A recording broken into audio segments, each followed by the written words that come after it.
Olá, começando a gravação de mais um episódio do podcast, hoje com a participação da doutora Carolina Prando, que é médica imunologista, mestre em saúde da criança e do adolescente pela Unicamp, doutora em farmacologia pela Unicamp e professora e pesquisadora do Instituto de Pesquisa Pelé Pequeno Príncipe e diretora de medicina translacional do Instituto de Pesquisa Pelé Pequeno Príncipe. Bem-vinda. Muito obrigada. Carolina, uma alegria te receber aqui. Uma alegria estar aqui com vocês também. Então, primeiro, eu queria agradecer, né, a tua presença, você ter tirado um tempinho aí para poder vir aqui falar com a gente. E eu queria começar perguntando da tua trajetória dentro da medicina. Quando que você decidiu que você queria ser médica e como que foi essa tua escolha? Quando eu sou do interior do Paraná, quando eu me mudei para Curitiba para fazer o terceirão, eu mudei com a ideia de fazer psicologia e música. Não me passava pela cabeça fazer medicina. E meu pai foi médico, pediatra, foi o primeiro pediatra da cidade onde eu nasci. Eu via muito ele trabalhando ali, com muito amor, com muita paixão ali pelo que ele fazia, mas não me via naquele lugar de médica. E aí, durante os primeiros meses que eu estava aqui em Curitiba para fazer o cursinho, o terceirão, eu comecei a pensar em medicina. Eu não me recordo muito desse fato, mas a minha irmã conta que uma vez a gente estava assistindo um filme e tinha algumas coisas sobre pesquisa, e eu falei, é isso que eu quero fazer. Eu não me lembro disso.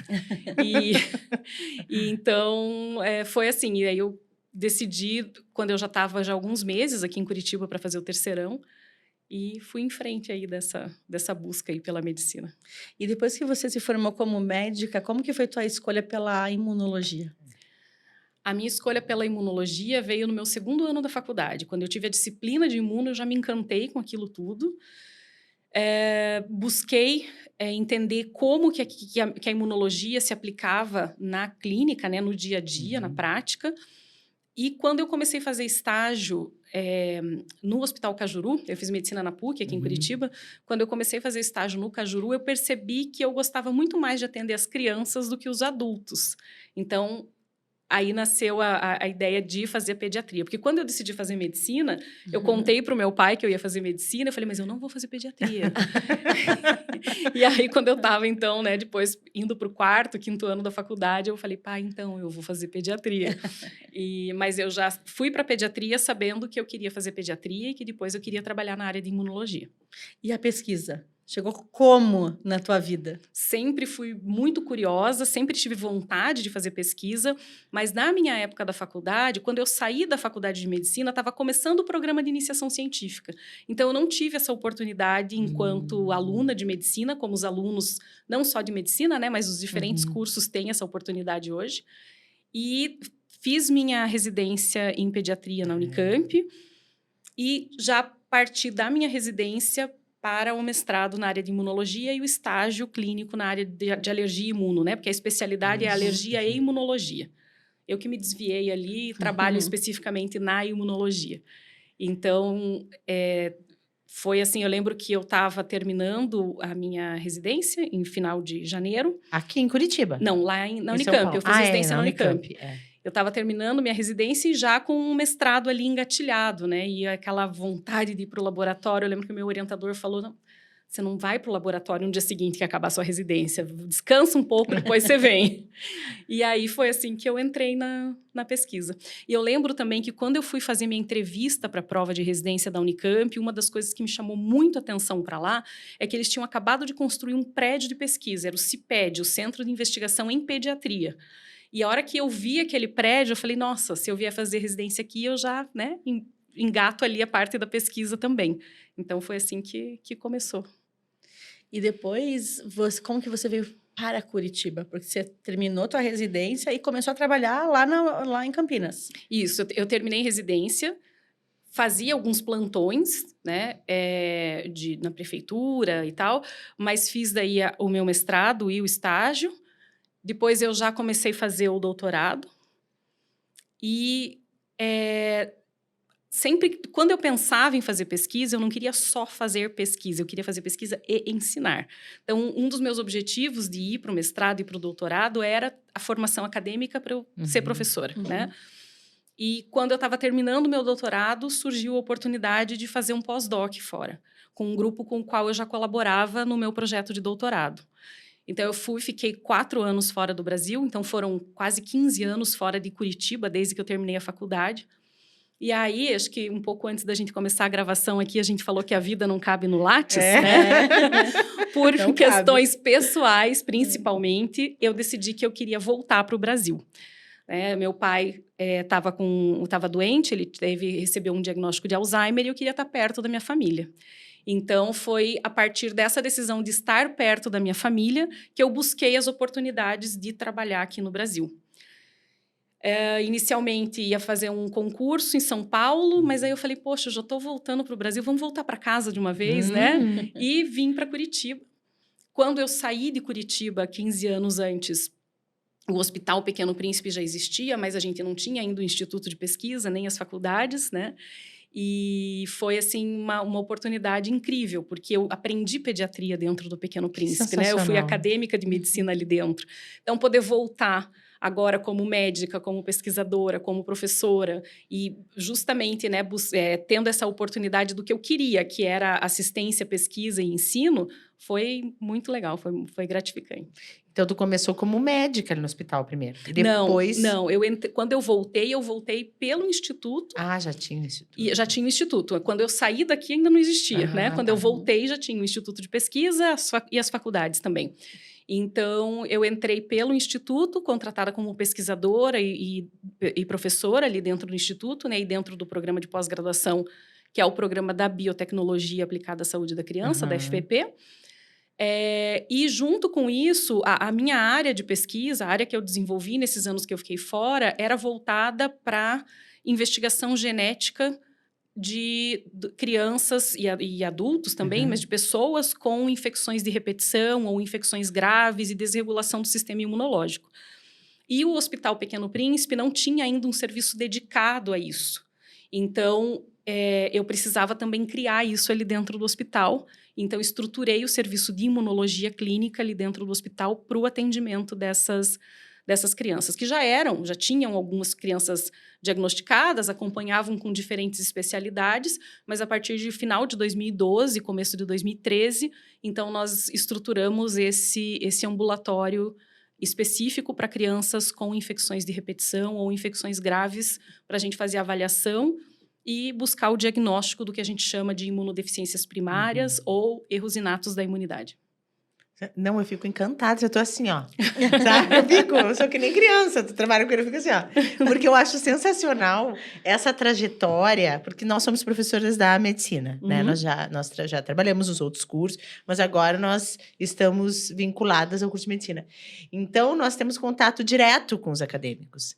E é muito legal ver a tua história, né, como médica, mas uma médica que sempre quis ser cientista, né, porque a gente, não é que não seja comum, é muito comum lá fora, é muito comum, o instituto é cheio de, né, tem o próprio Dr. Bonald, né, que é o diretor do instituto, então assim, só que essa coisa de tu falar que eu queria fazer pesquisa, que eu queria fazer docência, que eu queria ser docente, queria ser cientista, isso eu acho muito legal, eu fico encantada, assim, quando eu vejo médicos falando com tanto amor por essas áreas, né? Porque a gente estava na bancada, eu e a Bia, e no nosso laboratório era biólogo, fisioterapeuta, biomédico, farmacêutico, nutricionista.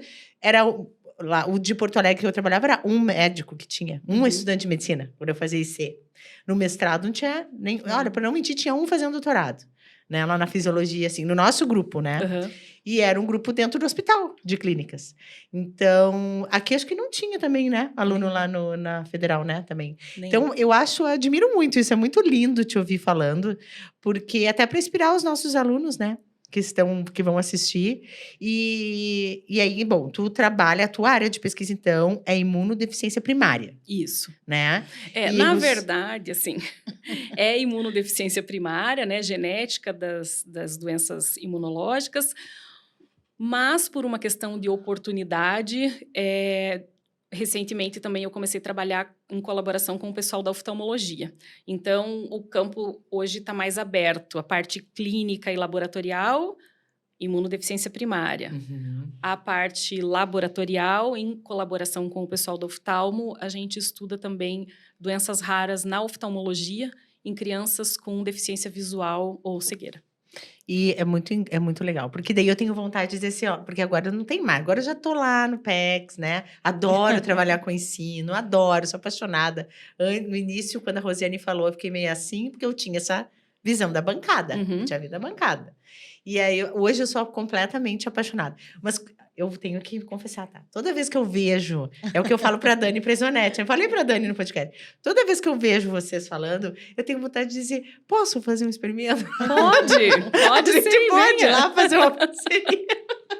Com Porque certeza. aflora aquela coisa, né? E a Uhum. Bia é muito mais raiz ainda, porque a Bia era do tipo que chegava às 6 da manhã e ia embora à meia-noite do laboratório, se deixasse. Eu morava no laboratório, eu adorava. Então a gente tem essa coisa, dá pra gente ir lá fazer uma coletinha, fazer um... Sabe que uma vez eu também trabalhava à noite no laboratório. Durante 2 anos do meu doutorado, eu tinha uma bolsa, né? E aí teve a oportunidade de um concurso para professora na PUC de Campinas. E eu optei por deixar a bolsa, na época a gente não podia, né, acumular. Deixei a bolsa e fiz o concurso para pediatra, para professora de pediatria. E depois eu fui professora também de farmacologia clínica na PUC de Campinas. Então, durante 2 anos, uma parte do meu dia era tomado com as aulas, preparar aula, acompanhar os alunos em posto de saúde e tal. E aí o doutorado não podia parar, então eu ia à noite ou final de semana, né, para o laboratório. E teve uma vez que eu estava sozinha, estava eu e uma colega minha, embaixo no laboratório, a gente estava fazendo um Western blot. E aí eu não lembrava o peso molecular, né, o peso lá da proteína. Falei, eu vou pegar meu caderno que está lá em cima. E só nós duas naquele prédio inteiro, e eu dou de cara com uma pessoa lá dentro, no escuro, no 2º andar, quando eu fui pegar meu caderno. E daí eu ainda olhei e fui muito gentil. Eu falei, o senhor está precisando de alguma coisa? Ele olhou para mim e saiu correndo, e aí eu me dei conta, eu falei assim, mas ele não é daqui, não tem ninguém aqui em cima, tá tudo escuro, né? E depois a gente ficou sabendo que era uma pessoa que estava entrando em diferentes laboratórios da Unicamp e roubando algumas coisas lá dentro. Que louco! Meu Deus! Aí depois desse dia eu fiquei com um pouco de medo de ficar muito tarde no laboratório. Mas é muito assim, aí agora tu falou até do caderno, né? De experimento, até já me deu uma coisa assim, saudosa, ai, meu caderninho. A Bia tinha uma bíblia, era uma coisa louca aquilo. Mas então, eu acho que isso é o gancho pra gente realmente entrar na parte da medicina translacional, né? Porque tu é uma médica que faz pesquisa clínica e também faz pesquisa básica, né? Que eu, na minha opinião, acho que a base, para ter todo o resto do topo, tem que ter a base, que é a pesquisa básica. E a gente vê muito falar da bancada clínica, né? Ou da bancada ao leito, né? Então, a Bia tem uma pergunta muito capciosa depois para te fazer, né? Que eu estou deixando para ela, sobre essa percepção, né? Sobre esse termo que a gente faz, né, da bancada ao leito. Então, eu acho que agora tu podia falar um pouquinho desse teu trabalho na coordenação, na direção da medicina translacional, que eu acho que é sensacional. Eu acho que nos dá um objetivo para tudo que a gente faz na básica, né? A gente sabe que vai ter um porquê da gente fazer tudo aquilo. E eu acho isso muito legal no trabalho do Instituto. Não é nem legal, uma relevância surreal, né? Então, os pesquisadores do Instituto trabalham dessa forma. Eles trabalham ali a básica, mas eles vão levar, né, lá para dentro, ou vão levar para a sociedade, enfim. Então, eu gostaria que tu falasse disso um pouquinho. Bom, então, o que é a medicina ou a pesquisa translacional, né? A gente tem, de um lado, a bancada, o pesquisador de área básica, que tem aquelas ideias, que observou algum fenômeno ali nas células e vai descobrir alguma coisa ali, vai estudar aquela área especificamente. E, do outro lado, a gente tem o médico que está lá no hospital atendendo as pessoas, salvando vidas, né? E a medicina translacional, ela busca construir uma ponte entre esses dois extremos. Então, a gente tem coisas muito importantes sendo descobertas na área básica, que aquele pesquisador, por mais inteligente e expert, uma sumidade que seja na sua área, se ele não conhece o lado clínico, talvez ele não consiga ver a oportunidade que ele tem em mãos para desenvolver algum produto novo, né? Ou como que isso ajudaria as crianças, por exemplo, do outro lado da rua, ali do hospital, né? Que a gente tem ali o instituto e o hospital um de frente para o outro. E, do outro lado, a gente tem os médicos que percebem as dificuldades, as necessidades que eles têm para melhorar diagnóstico, para melhorar tratamento, mas que eles estão ali ocupados cuidando daquela pessoa. Eles não têm, às vezes, o tempo ou o conhecimento da ciência básica, por mais que eles sejam experts naquilo que eles estão fazendo, para pensar, poxa, será que isso aqui não dava para ser resolvido com tal técnica de laboratório?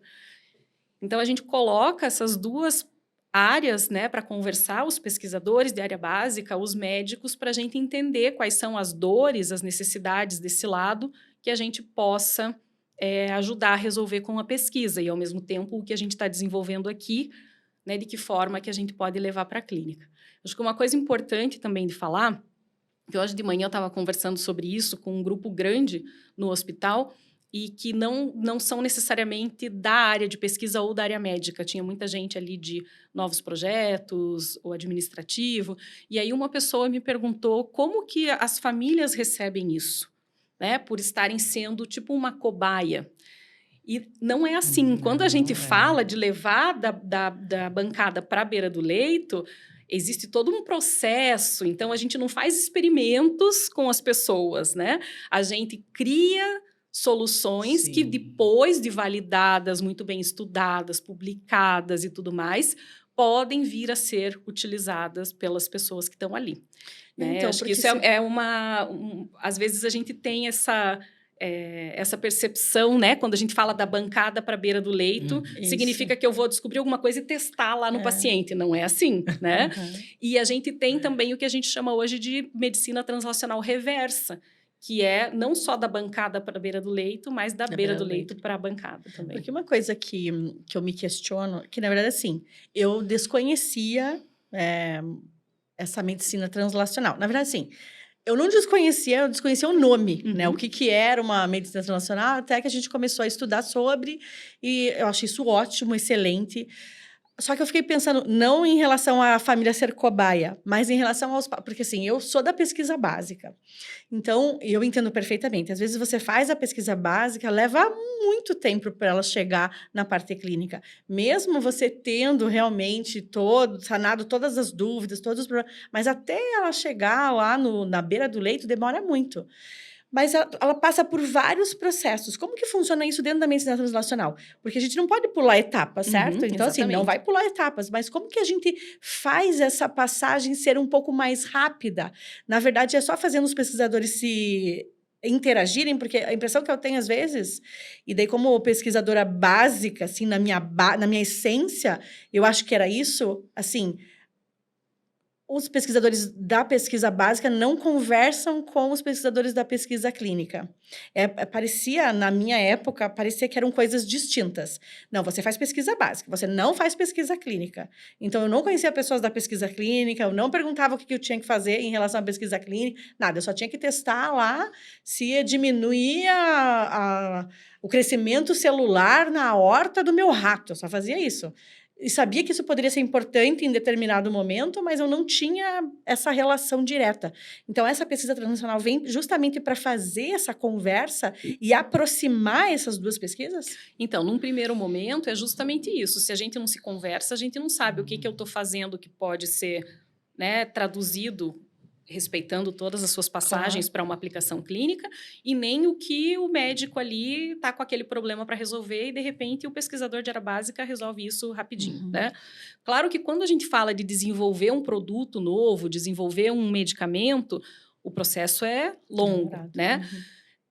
A gente tem, na parte de desenvolvimento de fármacos, por exemplo, nas doenças raras e em outras doenças também, de cada 100 moléculas que você testa, 95 vão dar errado, né? Não vai dar certo. Ou você vai testar lá na célula, no laboratório, você vê que ele é tóxico, que a célula morre com uma quantidade muito pequena. Então, já descartou esse. Depois você vê que o outro não é no papel, né, na pesquisa que você fez, ele parecia que era efetivo, mas na prática ele não é, e por aí vai.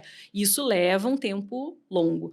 E isso é uma coisa que a gente tem que ter em mente quando a gente fala de pesquisa, né? Porque isso é uma coisa difícil, porque quando você tem uma empresa, você investe um dinheiro, você cria um produto, você vende e você tem uma margem de lucro que volta para a empresa.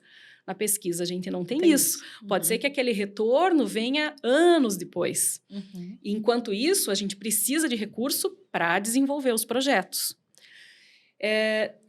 O primeiro passo é colocar essas duas pontas, né? Voltando à sua pergunta, para conversar. E depois a gente identificar o que precisa ser feito. Por exemplo, a gente tem um grupo desenvolvendo um produto farmacêutico novo. Né? Então, ele ainda está lá na fase de testar nas células e a gente vai respeitar, né? O grupo que está trabalhando com isso vai respeitar todas as etapas até a gente, tomara, né? Conseguir provar que aquilo funciona e desenvolver um produto. Mas a gente também pode aplicar outras coisas que são mais rápidas. Então, por exemplo, identificar um biomarcador. Eu não vou intervir em tratamento necessariamente, mas eu vou buscar evidências de que tal molécula me chama atenção para um prognóstico, uma evolução desfavorável, ou a necessidade de intervir de uma forma diferente no paciente com as medicações que já existem.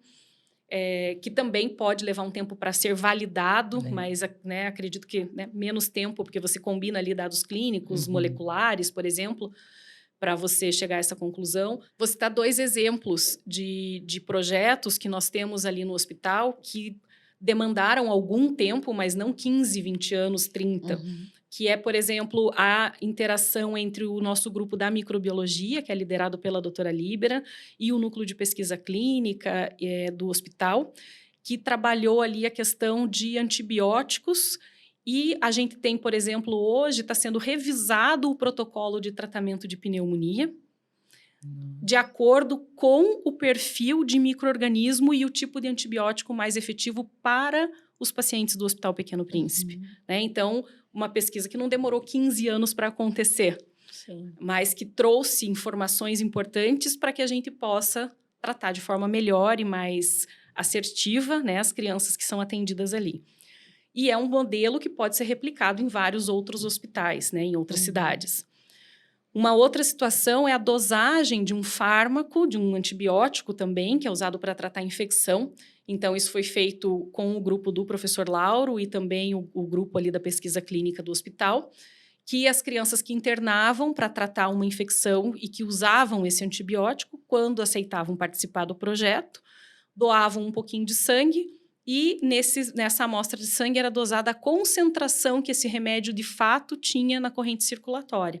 Então, a gente sabe que nem todas as pessoas metabolizam os medicamentos da mesma forma. Exatamente. Então, será que a dose padrão é efetiva tanto para você quanto para a Camila? E é isso que esse estudo fez. Ele vai dosando o nível sérico para definir. Preciso aumentar a dose? Opa, essa dose está alta, eu consigo diminuir um pouco. Isso traz um melhor uso do antibiótico. Hoje em dia, a gente sabe que a questão da resistência bacteriana é muito importante, né? Então, ele traz uma melhor utilização do antibiótico. Ele pode ajudar a reduzir custo também, porque se você faz uma dose mais adequada para aquela criança, você vai ter menos tempo de tratamento, menos complicação. Então, a gente tem tanto um benefício de saúde, quanto também um benefício econômico. Nossa, perfeito. Adorei esse exemplo, porque às vezes a gente pensa que nem quando eu comecei a ler, fui lendo vários artigos, todos eles falavam coisas relacionadas a medicamentos em si. E aí eu sempre pensava, mas como que eu diminuo o tempo entre bancada e leito? Se para fazer um teste de um medicamento, isso às vezes leva anos. Mas uma outra coisa importante também é que existe um período ali do desenvolvimento de pesquisa que a gente chama de Vale da Morte. Esse Vale da Morte é a área básica aqui, identificando várias moléculas que podem intervir numa determinada via imunológica, por exemplo. E aí você tem o dinheiro para desenvolver aquela pesquisa, mas você não tem dinheiro para levar isso lá para frente, né? Para você conseguir desenvolver efetivamente um produto que seja vendido, que seja utilizado no mercado. Então, a gente tem muita coisa que é produzida na básica que se perde nesse vale que a gente chama de Vale da Morte. E a medicina translacional, ela vem para ajudar a identificar isso aqui, né? E eliminar. Então, eliminando ou reduzindo esse Vale da Morte, eliminando, acho que a gente nunca vai eliminar, você consegue, então, fazer com que isso aconteça mais rápido. Não é mais rápido pulando etapas, mas mais rápido identificando o que precisa ser feito ali. E as oportunidades. E para que isso aconteça, a comunicação tem que ser total entre instituto e hospital, Sim. né, Carolina? Porque é um trabalho total em parceria entre vocês, né? Sim. E foi bem interessante quando tu falou que eles comentam que, você é cobaia. Mas o trabalho do instituto, né? Vocês acompanham os pacientes, eles vão no instituto, eles são acompanhados. Então, tem tudo isso. Paciente que sai do hospital e vai ali para o instituto, Isso, né? E assim, os tratamentos que são feitos no hospital não são tratamentos experimentais. Exatamente. Né? São tratamentos de medicamentos já aprovados, é a aplicação prática. A gente não usa pacientes do hospital para testar. Não é isso. Exatamente. Tem todo um acompanhamento de Isso. anos com as famílias, com as crianças. É uma coisa... É pesquisa de ponta, né? Que a gente está falando aqui. E uma outra coisa também que é legal da medicina translacional é que a gente tem também um desenvolvimento de uma área específica ali dentro, que é a epidemiologia translacional. Então, de que forma você pode trabalhar, analisar os dados epidemiológicos para também utilizar essas informações. Então, por exemplo, eu tenho crianças com infecções de repetição ou infecções muito graves ali no hospital. Se eu trabalho essas informações clínicas, laboratoriais, adiciono a isso, por exemplo, os dados genéticos, que a gente tem um projeto que eu coordeno lá, e você consegue identificar e você consegue ver, por exemplo, que de cada 100 crianças, um número significativo tem infecções de repetição porque tem uma doença genética do sistema imunológico, você pode intervir, você fez o trabalho de bancada ali, mas também um trabalho de epidemiologia para conhecer aquela população, e você pode intervir de uma forma a dizer, olha, ter esse exame é muito importante aqui, porque é isso que vai dar o diagnóstico. Então, a gente tem benefícios da medicina translacional em diferentes áreas. A gente tem o benefício clínica, a gente tem o benefício econômico, porque eu posso desenvolver um teste mais barato, um tratamento que seja mais efetivo e reduza o tempo de internação. E também o benefício de políticas públicas, porque com essas informações epidemiológicas que eu recolho através das informações ali da pesquisa que a gente está fazendo, ou também de outras, por exemplo, uma descoberta de um fármaco que é mais potente, que é mais efetivo, eu posso trazer essas informações, levar essas informações para que elas sejam utilizadas nesse âmbito, de repente, na criação de uma lei para implementação de um novo teste, entender que as crianças com deficiência visual, X% é um número muito pequeno daquelas que têm acesso à estimulação visual, então, de que forma que a gente pode trabalhar nisso, não somos nós que vamos fazer, mas a gente leva essa informação para as áreas competentes. Nossa. Que coisa mais linda. Eu fico encantada. Escuta, e assim, todos os pesquisadores do Instituto fazem parte desse grupo da medicina translacional? Ou tem algumas linhas só básicas, assim? Tem pesquisadores que têm projetos de área básica e tem pesquisadores que têm projetos de área translacional ou de área clínica. Mas mesmo quando a gente fala de área básica, é uma preocupação nossa do Instituto que a gente desenvolva os projetos de área básica, mas já pensando o que eu posso fazer com ele no futuro. Seja daqui 20, 30 anos, mas o que eu posso fazer, de que forma que ele vai me ajudar a melhorar a saúde infantil, por exemplo. É que essa é uma coisa interessante, porque daí foge um pouco dessa coisa, por exemplo, no exemplo lá que eu dei, que eu não tinha conhecimento da parte clínica, é porque tinha essa separação de... O laboratório que eu fazia pesquisa básico não era próximo de um hospital, não estava direcionado para um hospital, então eu desenvolvia a pesquisa básica. O que ia acontecer com ela depois? Depois a gente pensa, né? Agora, quando você está junto, trabalhando instituto, hospital, isso aproxima muito. Então, na verdade, você direciona a pesquisa básica para aquilo que você já vê no leito. Então, assim, claro que você não vai ter a resposta imediata, porque isso não vai acontecer, porque precisa de um processo longo, mas você vai ter a pesquisa voltada para aquilo que realmente eu gostaria que daqui a um tempo pudesse ser resolvido, né? Eu acho que isso facilita muito, e a comunicação aí é perfeita, né? Uma vez eu estava num encontro de pesquisadores, na época que eu morava fora, e tinha uma pessoa que trabalhava com plantas.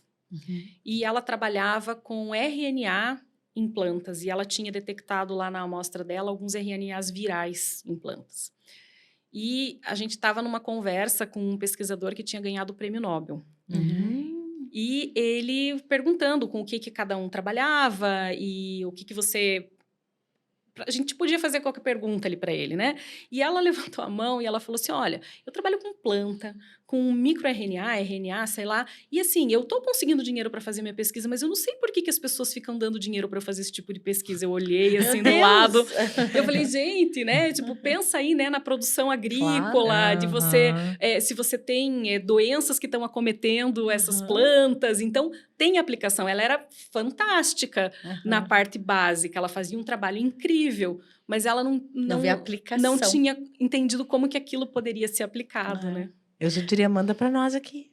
Tá sobrando, então manda para nós. Eu acho que é isso, às vezes falta um pouco isso no pesquisador básico. Isso aí. Assim, eu tinha muito claro que a minha pesquisa, o que eu estava fazendo no laboratório básico, poderia ser, dali uns anos, utilizado na clínica, mas que eu precisava que algum médico assumisse o resto do projeto.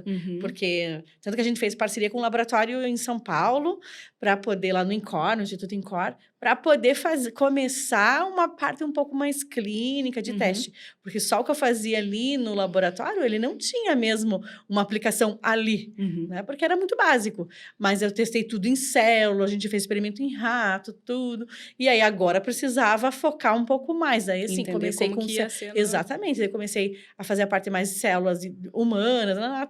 Ok, perfeito. Mas aí a gente agora precisava levar isso para a clínica. Daí não podia ser eu.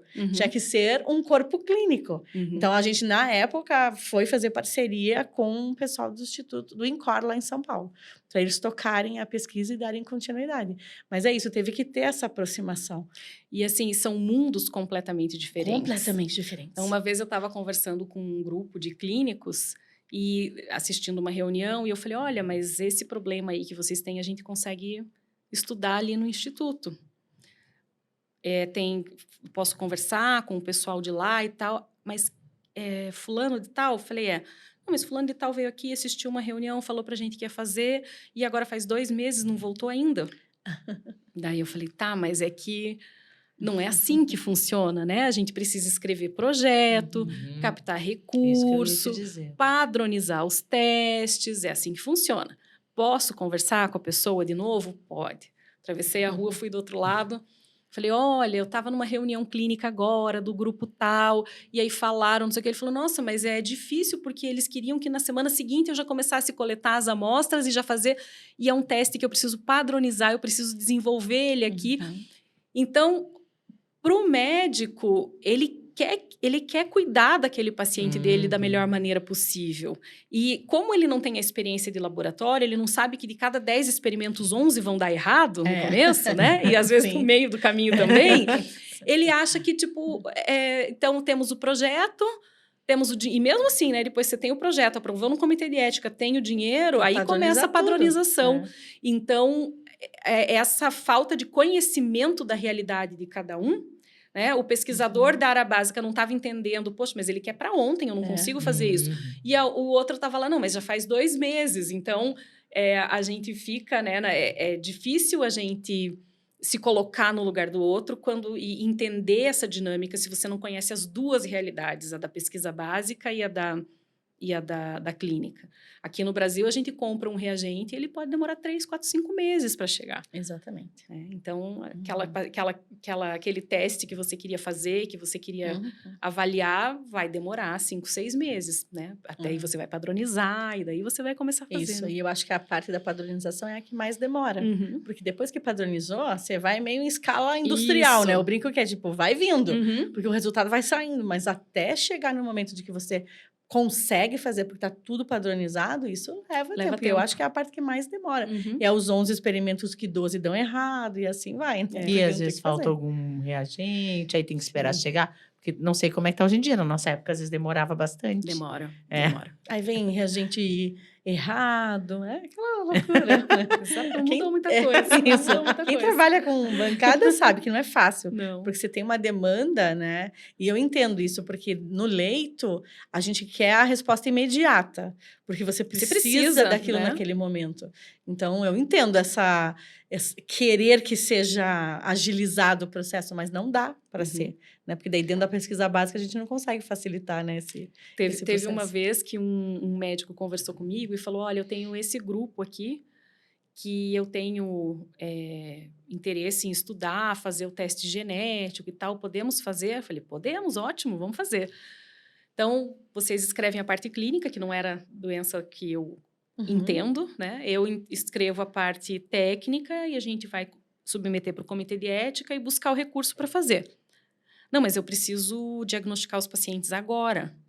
Eu falei, não, mas não vai dar. Ele falou, não, mas o pessoal lá não sei aonde me ofereceu, é só eu mandar o teste para eles. Por que aqui é diferente? Eu falei, não, porque lá eles já passaram por todo esse processo, eles já escreveram o projeto, eles já passaram no comitê de ética, eles já conseguiram um recurso financeiro e agora eles estão com tudo pronto, né? Exatamente. Então, conhecer o dia a dia, né, de cada um, eu acho que é muito importante para que a área básica e clínica consigam conversar, né, e entender como que é o dia a dia do médico, como que é o dia a dia do pesquisador, o que cada um precisa e de que forma que a gente pode trabalhar junto. E aí o teu grupo de pesquisa dentro do Instituto trabalha com pesquisa básica e pesquisa clínica. Isso. As duas coisas em conjunto. Você vai trabalhando sempre beira de leito. Isso, exatamente. Assim, tá ali, tá acontecendo isso, preciso que vocês investiguem isso aí. Trabalha sempre a gente tem, eu tenho agora 2 projetos grandes.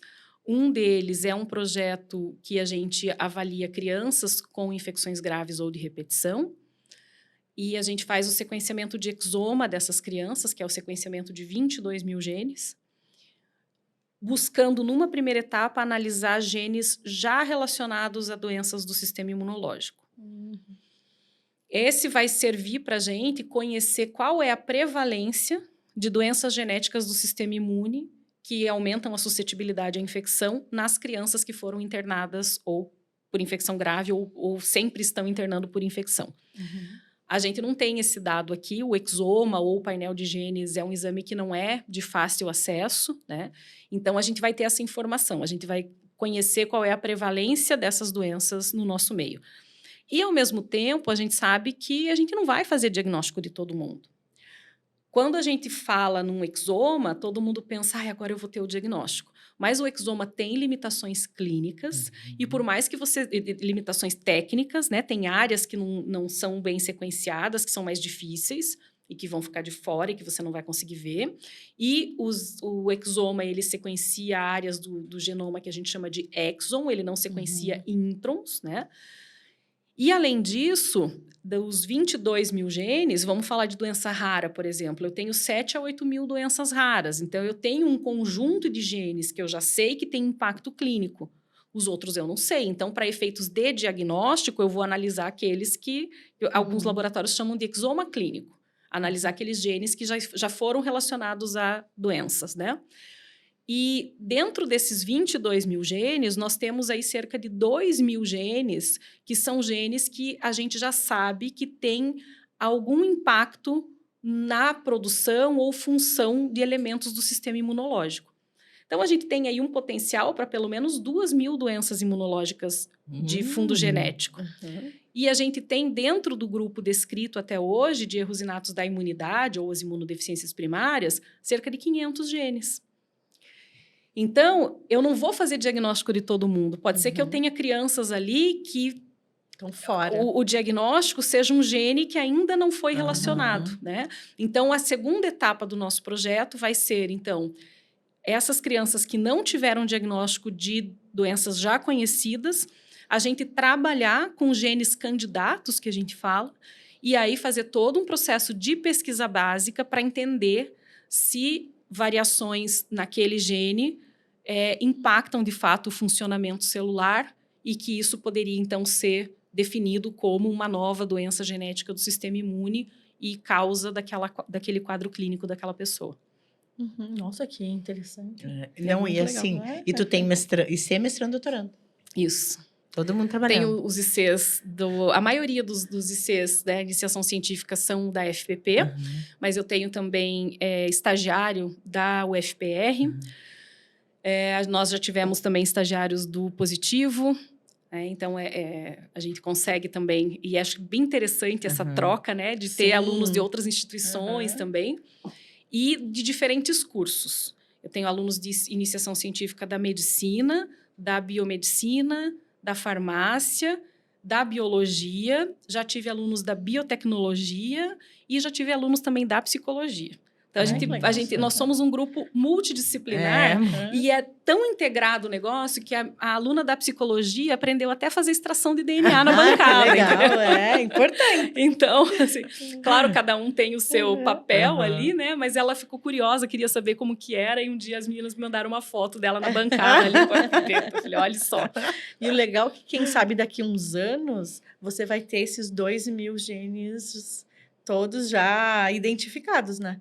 Porque é um sonho, tem né? 500, mas daqui a pouco já vai ter mais um pouco. Mas assim vai, porque vai fechando o ciclo, né? Bom, mas Acho que a pesquisa é isso aí. agora nós vamos falar de coisa séria, porque para conseguir identificar os 2.000 genes, tem que ter dinheiro, né? Muito dinheiro. Como que faz para ter dinheiro? Porque assim, ó, você coordenar um laboratório é um Desafio. trabalho de gestão total. A gente que não identificava na época, Mas, né? ó, depois que eu comecei a coordenar um grupo aqui, que eu vim trabalhar como pesquisadora e professora aqui, eu lembro que uma vez eu conversando com o meu orientador de doutorado, eu falei, por que você nunca me contou que depois que a gente deixa de ser aluno, a gente vira gestor de pessoas? Exatamente. Porque a gente tem que fazer gestão, não só do recurso financeiro, mas também gestão de pessoas, né? Fulano não está se dando bem com ciclano, fulano não está muito bem e não está conseguindo fazer experimento. Então, a gente tem que lidar com tudo isso. E aí, você falou, né, que dá saudades, né, de ir para a bancada. A gente quase não vai para a bancada, porque você tem que escrever projeto, você tem que submeter projeto para edital, e, em geral, os editais são assim, abrir um edital hoje e fecha daqui 4 semanas. Né? E aí você tem que conseguir o orçamento atualizado, se for um projeto que eles exigem que seja multicêntrico ou que tenha pelo menos 2 instituições envolvidas, vai conversar com fulano, com ciclano, articular as colaborações, né? E é através desses projetos que a gente tem recurso para fazer pesquisa. Então, nós já tivemos empresas apoiando também, mas... CAPES, CNPq, Fundação Araucária. Temos também colaborações com instituições fora do Brasil, então que eventualmente a gente tem oportunidade, por exemplo, de edital para a França e América Latina. Foi um projeto que a gente conseguiu na época da Covid, era Colômbia, Chile, Brasil, México também entrou e França. Então, aí a gente conseguiu recurso da ANRS, que é uma agência francesa, para fazer uma parte do nosso projeto da Covid. Alguns pesquisadores também em colaboração com instituições norte-americanas. E é a nossa vida. Quando você acha que está tudo calmo, sai um edital que você não pode perder. E assim, o edital, ele, além de tudo, ele precisa ser adequado para o que você faz, né? Porque se é um edital para desenvolvimento de fármaco e se a gente não tivesse ninguém trabalhando com isso no instituto, a gente não poderia aplicar para esse edital. Sim. Com certeza. E essa coisa da gestão, realmente, meu orientador também nunca falou, mas eu me lembro até hoje. Depois que eu saí do doutorado, voltei um dia lá para visitar, a minha orientadora falou assim para mim: agora você entende algumas coisas, né? Porque eu falei para ela, tô orientando alunos, tô fazendo não sei o que dela. Agora você entende as coisas, né? Daí eu fiquei pensando, verdade. Quando eu era aluna, tinha várias críticas, várias coisas, mas porque eu era aluna, né? Então, eu queria o reagente na hora para fazer meu experimento. Cadê meu reagente para fazer experimento? Só que não é bem assim que funciona. Exatamente. E a gestão também faz uma grande parte. Só que a gente também não aprende isso, né? Não, a gente não aprende a ser É o que tu gestora. falou. Por que tu não me contou? A gente cai no Quer esse mundo, BO a gente todo. cai no mundo e vai ter que ir aprendendo como que vai trocar o pneu com o carro andando, né? Como dizem, né? Exatamente. Porque ninguém ensina a gente como a fazer essa gestão, inclusive de pessoas. Né? A gente aprende a trabalhar em equipe, a gente aprende. Mas, ao mesmo tempo, essa coisa de gerar, de lidar com conflitos propriamente. Que é o que e o acontece laboratório no é intenso, né? Porque quando você está fazendo seu mestrado, seu doutorado, ou mesmo sua iniciação científica, você passa muito tempo ali dentro. E se é o seu mestrado, o seu doutorado, você tem prazo para cumprir, as coisas não podem dar errado, mas vão dar errado. Então, não é fácil. Não Sim, tem muita pressão, né? Eu me Uhum. lembro muito. Ela fala que eu morava no laboratório, mas é porque eu dava aula à noite e para poder terminar o meu experimento, para sair às 6 horas para ir dar aula, eu tinha que chegar às vezes 4 horas da manhã. Então não era porque eu queria, mas é porque o experimento tinha que acontecer. Eu não tinha como parar no meio. Tá correndo um extra e daí você para. Não dá, tem etapas que têm que ser cumpridas. Exatamente. Então não tem como, né? Não é fácil, assim, você tem que ser muito organizado. Não tem jeito. Bom, e quem quer, o estudante, está terminando a graduação, quero entrar no instituto, quero fazer a seleção da biotech, né, pro programa de pós-graduação em biotecnologia aplicada à saúde do adolescente. Quero trabalhar com a doutora Carolina. Está assistindo agora os biomédicos, farmacêuticos, enfermeiros, enfim, querem... eu quero trabalhar com a doutora Carolina, como é que faz? Então, eu diria assim, se você é da graduação, não espere se formar para vir, né? Isso. Então, aproveite, venha fazer a iniciação científica. A gente tem editais que são publicados na FPP, ou quando são, por exemplo, o edital de um dos projetos nossos, que é um projeto vinculado ao Ministério da Saúde. Então, a gente publica um edital para recrutar, fazer o processo seletivo e recrutar, e é nessas oportunidades que a gente teve, então, alunos, né, de outras faculdades vindo participar. Então, tem a publicação de editais em Diário Oficial, tem a publicação de editais na faculdade, quando são bolsas voltadas para a FPP ou o programa da FPP, de iniciação científica. Eu acho que é uma grande oportunidade, porque você vai conhecer um pouco melhor o mundo da pesquisa, né? Você vai perceber se é realmente aquilo que você pensava, que eu gostava. Então, você vai entrar num mestrado com um pouco mais, não digo um pouco mais de certeza, mas um pouco menos de dúvidas, né? De que é ali que você tem que estar. Porque senão você entra no mestrado e em 2 meses você está pirando e que você não quer mais continuar fazendo aquilo porque não é o que você gosta. Exatamente. Né? E a gente tem no Instituto os editais de processo seletivo. Então, a cada 3, 4 meses, mais ou menos, a gente abre o edital. Esse edital depende de cada pesquisador estar com vaga naquele momento, né? Porque chega assim, se a gente pudesse, a gente tinha 500 alunos, né? Mas a gente não dá conta. Então, e às vezes nem tem dinheiro para fazer projeto para 500 alunos, né? Então, a gente define, né? Quem são os pesquisadores que estão, por exemplo, eu recebi financiamento para um projeto, tem uma vaga de mestrado, uma vaga de doutorado. E aí, a gente publica isso em edital na faculdade e os alunos vêm para o processo seletivo. Mas estou à disposição, se alguém quiser conversar, entender melhor como funciona, né, começar a pensar em algum projeto junto. Adoro pensar em projeto, estou à disposição. Pensar, escrever. E me conta uma coisa, e as demais linhas, tu pode comentar um pouquinho? Posso, claro. Do Instituto? Então, nós temos 7, para efeitos de programa de pós-graduação, nós temos 7 linhas de pesquisa. A linha de doenças complexas e oncológicas, terapia celular e farmacológica, imaginologia, que é a parte que vai trabalhar imagens, né? E tem uma ligação muito forte com o setor de radiologia ali do hospital. Microbiologia e doenças infecciosas, bioinformática e medicina molecular. O que mais faltou? Estudos epidemiológicos, clínicos e a parte de neurociência também. Então, mais especificamente, a gente tem muitos projetos em câncer, a gente tem projetos também em transplante de medula óssea, projetos que analisam fungos, bactérias, né, para a gente entender mecanismos de resistência, como que eles respondem aos tratamentos. As doenças raras, que hoje, principalmente, a gente trabalha com as doenças raras imunológicas, oftalmológicas e também a parte da neurologia.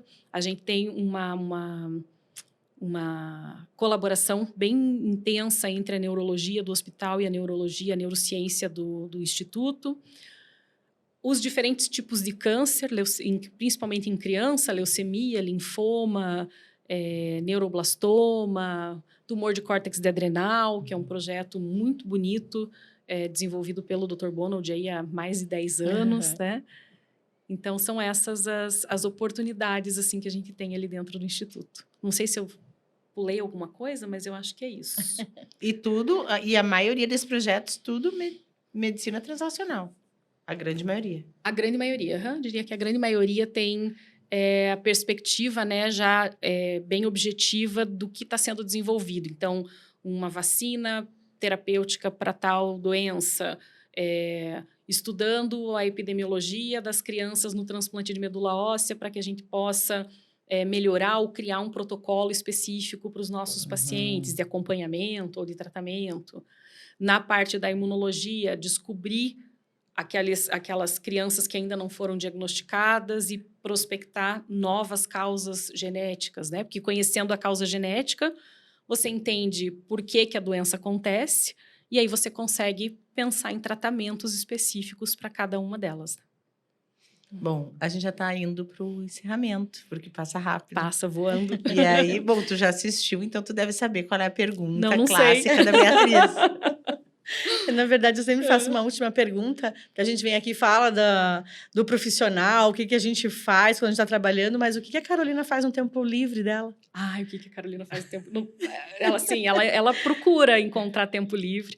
Eu falei para você que eu queria fazer música e psicologia, né? Uhum. Então, eu estudei piano dos meus 6 anos até o meu 3º ano da faculdade.